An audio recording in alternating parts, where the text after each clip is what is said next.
আল্লাহ নবীর অনুসারীরা এবার রাসূলুল্লাহ দিওয়ানারা আল্লাহ নবীর দুনিয়া বাসাবিবুল্লাহ এমন শিক্ষা গুরু আমার রাসূলুল্লাহ রাস্তা দিয়ে হেঁটে হেঁটে চলে যায় ওই ছোট ছোট গাছগুলো আল্লাহ নবীকে দেখে সালাম দিতে লাগে।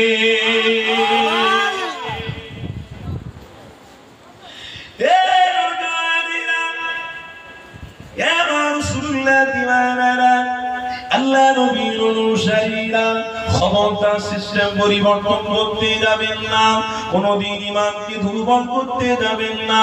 কেননা দুনিয়ার মানুষ হয়েছি, আরো অনেক সমাজের মানুষ আছে, ওই মানুষ আর আপনি মানুষ, দুই মানুষের মধ্যে পার্থক্য আছে। কেননা মুশরিকের বিষয়ে আমার রাসূলুল্লাহ ১৩,০০০ বছর আগে জানিয়ে দিয়ে গেছে। ইমানদার কারা, মুশরিক কারা আল্লাহ জানিয়ে দিয়েছে আমার রাসূলকে। আমার হাবিব ইমানদারদের পাল্লা আলাদা হবে, মুশরিকদের কাতার আলাদা হবে। কিন্তু আমিও মানুষ, সবাই মানুষ, ওই মানুষ আমরা মানুষ, দুজনের মধ্যে পার্থক্য আছে। এই যুবকেরা কেন পার্থক্য আছে? আল্লাহ নবীর অনুসারী যারা, তাদের চলাফেরার কথাবার্তা আলাদা হবে, তাদের ব্যবসা বাণিজ্য আলাদা হবে, তাদের মুআমিলাত মুআশিরাত আলাদা হবে, তাদের টুপি দাড়ি, তাদের মাথায় টুপি থাকবে, মুখে দাড়ি থাকবে, সুন্নতি লিবাস থাকবে, তাদের হাতের দ্বারায় কোনো অন্যায় হবে না, তাদের জবানের দ্বারায় কোনো অন্যায় হবে না, তাদের পায়ের দ্বারায় কোনো অন্যায় হবে না। কে বলেছে? আল্লাহ নবী দোজাহানের সুলতান নবী আমার ১৫০০ বছর আগে সাহাবা হুজুর জানিয়েছে, আমি রাসূলুল্লাহ জানিয়ে দিলাম, তোমরা যদি আমাকে মহব্বত করো, তোমরা যদি আমাকে ভালোবাসো, আমি রাসূলুল্লাহ জানিয়ে দিই, মান রাআ মিনকুম মুনকারান ফালিয়ুগাইয়িরহু বিয়াদি ফাইন লাম ইয়াসতাতি ফাবিলিসানি ফাইন লাম ইয়াসতাতি ফাবিকলবি ওয়া যালিকা আযআফুল ঈমান। যারা আমার অনুসারী তারা হাত দিয়ে কোনো অন্যায় করবে না, তারা জবান দিয়ে কোনোদিন কোনো অন্যায় করবে না, তারা কোনোদিন পা দিয়ে অন্যায় করবে না। কেননা হাতটা রাসূলুল্লাহ দেখানো রাস্তায় চালাতে হবে, পাটা রাসূলুল্লাহ দেখানো রাস্তায় চালাতে হবে, জবানটা আল্লাহ রাসূলের কথা মতো কথাবার্তা বলতে হবে। এই যুবকেরা তারাই তো প্রকৃত আমার রাসূলুল্লাহর অনুসারী দাবি করতে পারবে। আল্লাহ নবীর অনুসারী যারা, হযরত আবু বকর সিদ্দিক, হযরত ওমর ফারুক, হযরত আলী, হযরত তালহা, হযরত যায়েদ, হযরত সাবির, আমার রাসূলুল্লাহ সাহাবারা তৎকালীন সময়েতে ওই মক্কা জমিনে ঘুরে ঘুরে বেড়াতো। ওই মক্কা জমিনে ছেলেরা আবু বকরকে দেখে আল্লাহ এমন পরিস্থিতি করেছিল, আবু বকরকে দেখে ওই মক্কা ছেলেরা বলে বলে বেড়াতো, আরে আবু বকর কি হয়েছে? হযরত ওমর ফারুক এত বড় মন মানসিকতা তৈরি করেছে যে উমর এত দ্বারাবন্তিত ছিল, যা ইচ্ছা দেখলে কুরবানি করে দিত, মার্ডার করে দিত, গর্দান কেটে দিত। ওই ওমর ফারুক এমন করে রাস্তায় চলাফেরা করত। ওই ওমর ফারুককে দেখে সবাই মিলে বলতো, কি উমর তৈরি হয়ে গেছে, এগুলো কিসের জন্য হয়েছে? মুস্তাফার সংস্পর্শে হয়েছে। আরো জোরে বলুন। আল্লাহ নবীর অনুসারীরা, হযরত ওমর ফারুক আমার রাসূলুল্লাহ সংস্পর্শে গিয়ে তিনার অহংকার চলে গেল, তিনার মার্ডার করার পরিকল্পনা চলে গেল, তিনার রাগ চলে গেল, তিনার হিংসা চলে গেল, তিনার বিদ্বেষ চলে গেল।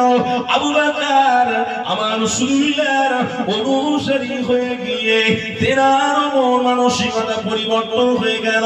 হযরত আলী শেরে খোদা তিনিও পরিবর্তন হয়ে গেলেন। তাহলে নবীর অনুসরণী বাড়িতে, নবীর সংস্পর্শেতে সবাই পরিবর্তন হয়ে গেল। এই যুবকেরা, মক্কার মানুষরা শান্তি ফিরে পেল, মক্কার মানুষদের মধ্যে মহব্বত ভালোবাসা ফিরে এসেছে। আল্লাহ নবীর শিক্ষা গুরু সবাই মানতে লাগলো। কিন্তু মনে রেখে দিও দিও। কিছু কিছু মুশরিকিনা তারা মানতে চাইল না, কেননা নবীর কথা আমরা মনে রেখে দিও। কিছু কিছু মুশরিকদের বিষয়েতে আল্লাহ নবী আবার 3000 বছর আগে সাহাবা হুজুরদের জানিয়েছে মুশরিকদের কাতার হবে আলাদা, ঈমানদারদের কাতার হবে আলাদা।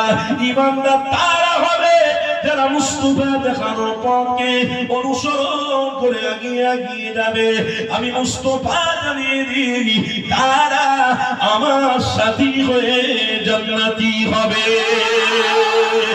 আরো জোরে বলো। আমার বাপ ভাইরা, আলোচনা যদি শুনতে চান চান ভরে আরেকটুখানি দরুদ শরীফ পড়ুন, তারপরে ইনশাআল্লাহ আলোচনা একটু করব, দোয়া করতে হবে। দরুদ শরীফ আল্লাহুম্মা সাল্লি আলা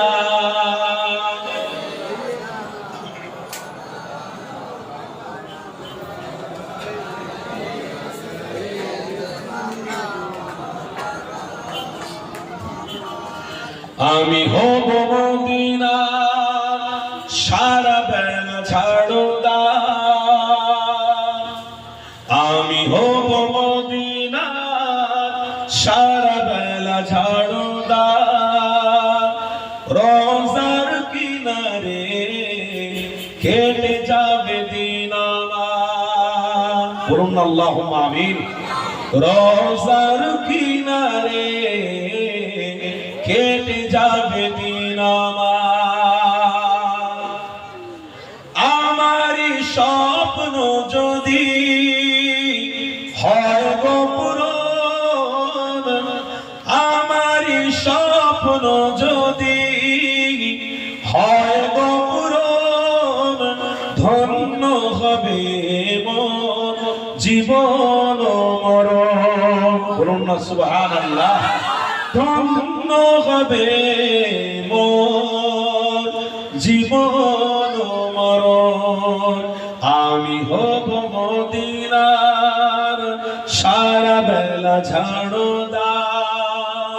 রোজার কিনারে কেটে যাবে দিন আমার, আল্লাহুম্মা সাল্লি আলা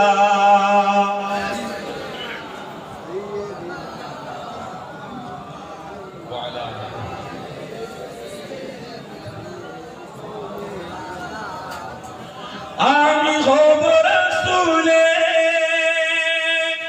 রোজার চৌকিদার, আমি হব রাসূলের রোজার চৌকিদার। হতে পারে যেন গো শাফাআতের দাবিদার, বলুন আল্লাহুম্মা আমিন, বলুন আল্লাহুম্মা আমিন। আমার স্বপ্ন যদি হয় গো পূরণ, ধন্য হবে মোর জীবন মরণ, ধন্য হবে মোর জীবন মরণ। আমি হব মদিনার সারা বেলা ঝাড়ুদার। রোজার কিনারে কেটে যাবে দিন আমার, রোজার কিনারে কেটে যাবে দিন আমার, আল্লাহুম্মা সাল্লি আলা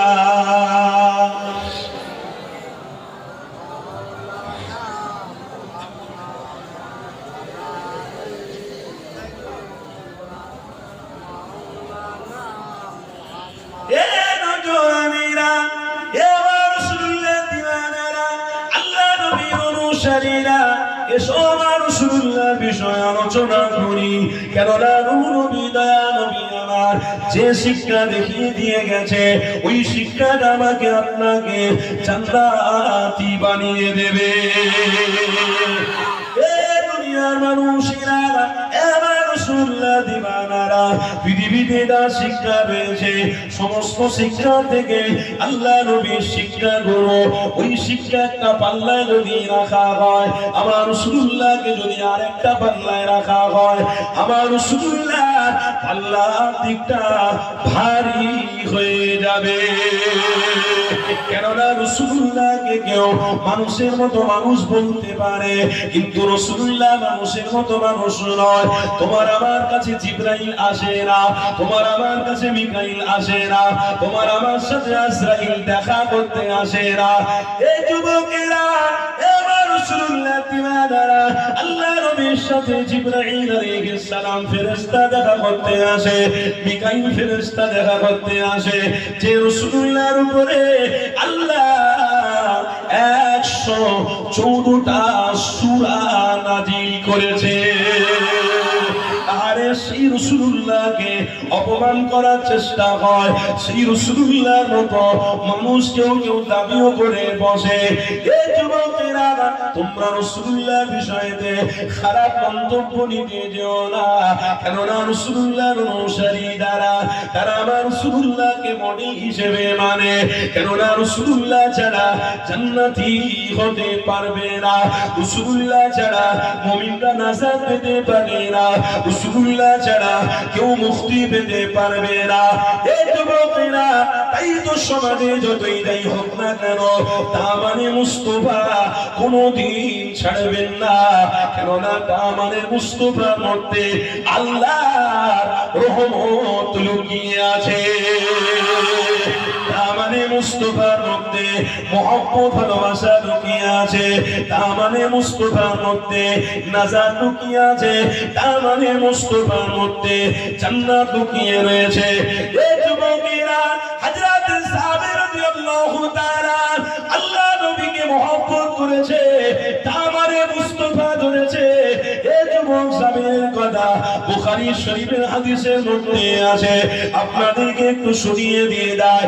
আল্লাহ নবী জাহানের সুলতান হযরত সাহাবীকে নিয়ে সকলে রওনা হতে লাগলে, আল্লাহ নবী আমার আগিয়ে আগিয়ে যায়, হযরত সাহাবীর পিছনে পিছনে যায়। আমার রাসূলুল্লাহ কিছুটা দূর যাওয়ার পরে হযরত সাহাবীকে জানাতে লাগলে, এ বাবা জাবের, আমার আরামের দরকার আছে। আল্লাহ নবী আমার খেজুর গাছের নিচে ছায়া পেয়েছে, সেখানে তিনি বিশ্রামে বসে গেলেন। আল্লাহ নবী আমার ওখানে বসে থাকতে থাকতে একটু নিন্দা এসে গেল। আমার রাসূলুল্লাহ ঠিক ওই জায়গা থেকে একটু দূরে নিন্দায় পড়ে গেলেন। আল্লাহ নবীর শরীরটা বড় ক্লান্ত। কেন ক্লান্ত হবে না? যে রাসূলুল্লাহ আমার সারাটা দিন ইসলামের জন্য ভাবে, মানবতার জন্য ভাবে, ভাতৃত্বের জন্য ভাবে, প্রেমের জন্য ভাবে, ওই রাসূলুল্লাহ শরীর কেন ক্লান্ত হবে না? এ যুবকেরা, আজ আমরা হয়তো একটা পশু খাইনি বলে ওই পশু না খাওয়াতে মনে হচ্ছে যেন ঈদুল আজহার নামাজ হয়নি, কুরবানি হয়নি, মানে কিছুই হয়নি। এই যুবকেরা, পশু খাওয়াটা ঈমানদার নয় গো, পশু খাওয়াটা ইসলামের কোনো সংযুক্তর ব্যাপার নয় গো। আল্লাহ নবী জানিয়েছে হালাল পশু খাও, পশুটা যাই হোক না কেন হালাল যেন হয়। আল্লাহ নবী জানিয়েছে কিছু কিছু পশু খাওয়া তোমাদের জন্য আমি রাসূলুল্লাহ হারাম করে দিয়ে গেলাম। তাই ও সমস্ত থেকে আমরা পরহেজ করে আমরা পশু খাই, সবাই খায়, কিন্তু সবার খাওয়াটা, ইসলামের অনুসারীদের খাওয়াটা, দুই খাওয়ার মধ্যে আসমান জমিনের পার্থক্য লুকিয়ে আছে। কেননা মুস্তাফা জানের রহমতে অনুসারী যারা, তাদের ডিজাইন টেকচার আলাদা হয়ে আছে।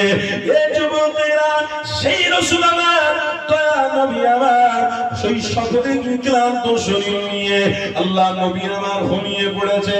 আর এই কিতাবের মধ্যে আছে আল্লাহ নবী আমার সময় সময় খাওয়া হতো, আবার খাওয়া হতো না। আমার রাসূলুল্লাহ এতটা দুর্বল ছিলেন। এই যুবকেরা, ওই রাসূলুল্লাহ যদি দুর্বল অবস্থায় কাটাতে পারে, আমি আপনি কেন দুর্বল অবস্থায় শরীর খারাপিয়াতের মধ্যে থেকেও কেন আল্লাহর দাসত্বটা আদায় করতে পারি না? কেন মসজিদে গিয়ে নামাজ আদায় করতে পারি না? এ যুবকেরা, তাই তো আপনাদেরকে জানিয়ে দিই, আমার রাসূলুল্লাহর অনুসারী যদি দাবি করো, আমার রাসূলুল্লাহর ত্যাগচার, আমার রাসূলুল্লাহর জীবন ব্যবস্থা তোমার আমার জীবন ব্যবস্থার মধ্যে আনা লাগবে। এটাই হলো প্রকৃত ঈমানদারদের কাজ, এটাই হলো প্রকৃত মুমিনদের কাজ। আল্লাহ নবী আমার এতটাই দুর্বল, আমার রাসূলুল্লাহ এতটাই দুর্বল, আল্লাহ নবী আমার ওই মরুভূমি উত্তপ্ত গরম বালুতে আল্লাহ নবী আমার ঘুমিয়ে পড়লো। হযরতে সাবির হুজুর আমার দাঁড়িয়ে আছে, রাসূল আমার কুকাত্ত ঘুমিয়ে পড়েছে। হঠাৎ করে দেখা যায় আমার রাসূলুল্লাহর কদমের কাছে মাটিটা চিরে চিরে একটা পোস্ট এমন করে খেজুরের গাছ আল্লাহ নবীর সামনে এসে হাজির হয়েছে। বুখারীর কথা বলছি, বুখারী হাদিসের মধ্যে রয়েছে ওই খেজুরি গাছটা মাটিটা চিরে চিরে চিরে আল্লাহ নবী কদম মোবারকের সামনে হাজির। আমার রাসূলুল্লাহ ঘুমিয়ে রয়েছে, ওই খেজুরির গাছ আল্লাহ নবী কদম মোবারকের সামনে এসে দাঁড়ালো। আল্লাহ নবী আমার ঘুমিয়ে আছে। হযরতে সাহাবী দেখে অবাক হয়ে গেছে, এ কি দেখলাম, এর পূর্বে তো কোনোদিন দেখিনি। হ্যাঁ, অবশ্যই মুমিনরা দেখতে পাবে, কেননা রাসূলুল্লাহকে আল্লাহ তোমার আমার জন্য জান্নাত হিসেবে পাঠিয়েছে। আরো জোরে হবে না? এটা তো দেখারই কাজ, মুমিনদেরকে তো দেখতেই হবে। আর আমরা তো এখন দেখতে পাই না, আমাদের কাছে তো ইতিহাস আমার রাসূলের মুখরোচ বাণী এখনো রয়েছে, হাদিস। জোরে বলুন সুবহানাল্লাহ। হযরতে জাবের পূর্বে কোনোদিন দেখেনি, ওই দৃশ্য দেখে তো অবাক, কি দেখলাম আমি, রাসূল ঘুমিয়ে রয়েছে, দোনোজাহানের সুলতান ঘুমিয়ে রয়েছে, খেজুরের গাছটা পায়ের কাছে এসে দাঁড়ালো, আবার তার জায়গায় চলে গেল। আল্লাহর নবী ঘুম থেকে উঠলেন, ঘুম থেকে উঠে জাবেরকে বলছেন, চলো বাবা সফরে বেরিয়ে যাই। আল্লাহর রাসূলের সাহাবী বলছেন, ইয়া রাসূলুল্লাহ, হাবিবাল্লাহ, হুজুর বেয়াদবি নেবেন না, আজকে যা দেখেছি সেই দেখাটা আমি আপনার কাছে প্রকাশ করতে চাই। আল্লাহর নবী বলেন, কি দেখেছো বাবা? হযরতে জাবের বলছেন, ইয়া রাসূলুল্লাহ, হাবিবাল্লাহ, আপনি ঘুমিয়েছিলেন, ওই যে খেজুরের গাছটা আপনার পায়ের কাছে এসে দাঁড়িয়ে অনেকক্ষণ থেকে আবার চলে গেছে, এটা দেখে আমি অবাক। আল্লাহর নবী বললেন, এটা তো দেখারই ছিল, যে রাসূলের অনুসারী হয় তাদেরকে আল্লাহ এইভাবেই দেখাবে। কেন? রাসূলকে আল্লাহ 4টে দলিল করে পাঠিয়েছে, তার মধ্যে একটা দলিল হলো রাসূলকে মুআজিজার নবী বানিয়েছে। मेरे नबी ने इशारा करते रहेंगे और मालिक मेरे नबी के इशारे में काम करते रहेंगे। यही तो सच नबी है कि दुनिया अगर एक होकर जादूगर कहलाए तब भी दुनिया के मोमिन मुत्तकी डरने वाला नहीं है। वो मुस्तफा जादूगर नहीं है, मुस्तफा तो मुआजिजा दिखाने वाले नबी। अल्लाह नबी दोनों जहाনের सुल्तान হযরতে জাবেরকে বলছে, এটা তো দেখারও ছিল। সাহাবী বলছে, ইয়া রাসূলুল্লাহ, এটা দৃশ্য আলাদা, দেখে অবাক। আল্লাহর নবী তখন বলছেন, জাবের, ওই খেজুরের গাছটা আমার কাছে এসেছিল, তার মনের আশাটা আল্লাহর কাছে বলছিল, আল্লাহ আমার হাবিব কাছাকাছি আছে, একটু কাছাকাছি দিয়ে দেন, চান ভরে নবীকে দেখবো, ছায়া করব, হাওয়া করব, মরুভূমি এলাকাতে আমার রাসূল ঘুমিয়ে আছে, আল্লাহ আমার দেখাও হয়ে যাবে, ছায়াও হয়ে যাবে, আমার রাসূলকে মহব্বতও করা হয়ে যাবে, একটু ব্যবস্থা করে দেন। এ জাবের, उस मखलूक के दुआ अल्लाह ने कबूल कर लिया और उसने आकर मुस्तफा के कदम में हाजिर हो गया। শুধু মুখে মুখে নবী নবী নবী, আর কাজে ইবলিস শয়তান। মুখে মুখে নবী নবী, আর কাজে একটা না দিলে জান শান্তি হয় না, দিতেই হবে না তো মাথাটা কি ঠিক থাকে না। খবরদার, দুটো হাত জোড় করে বলছি, अल्लाह वास्ते बोले दी जाती, इस काम के लायक हम नहीं है। दुनिया में जो काम होगा हम उस काम के साथ नहीं रहने वाले हैं, क्योंकि हमारा लाइन, हमारा कारगुजारी अलग है। कौन सा अलग है? मुस्तफा के कारगुजारी में हमको शामिल होना है। मुस्तफा के कारगुजारी में हमें शामिल होना है। इसलिए दुनिया हमें खराब कहे तो मुझे कोई इतराज नहीं है, दुनिया हमें गाली दे मुझे कोई इतराज नहीं है, क्योंकि मेरे दिल में तो वो बसा है जिसके वसीला से हम जन्नत में जाने वाले हैं। ईमान ठीक करो, ईमान मजबूत करो। শুধু একটা দুটার গাদা টানলে ইমানদার ইমানদার বলে রাস্তা রাস্তা ঘুরে বেড়াবে না। হয়তো আগামী দিনে এমন আসবে তাদেরকেই পেটানি খেতে হবে, এমন পেটানি খেতে হবে শিক্ষা থাকার পরেও এমন পেটানি খেতে হবে স্ত্রীও বেদবা হয়ে যাবে, ছেলেও এতিম হয়ে যাবে, जेले पोचे पोचे जीवन काटवे।